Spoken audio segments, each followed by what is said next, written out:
सुनाए भाई तनी सुनाए भाई, सुनाए भाई तनी सुनाए भाई,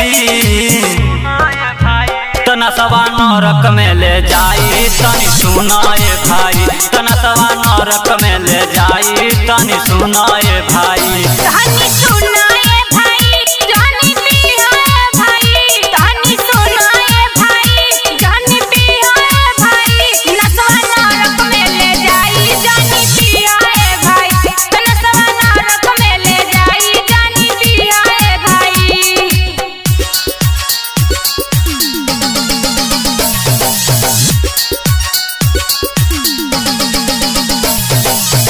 अरे एक शराबी शराब पीकर नाली में गया बहराए, अरे एक शराबी शराब पीकर नाली में गया बहराए। अचके में मेहरी के जाके कह दिया सउमाई, नसवा नरक में ले जाई जानी पियाए भाई, नसवा नरक में ले जाई जानी पियाए भाई।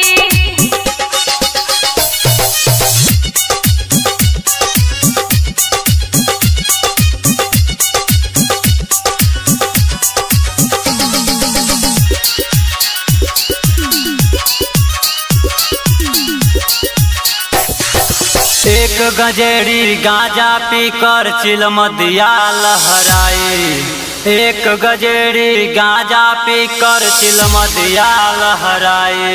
चिलम से लती छटक जल गइल गदर जाई, नसवा नरक में ले जाई जानी पियाए भाई, नसवा नरक में ले जाई जानी पियाए भाई।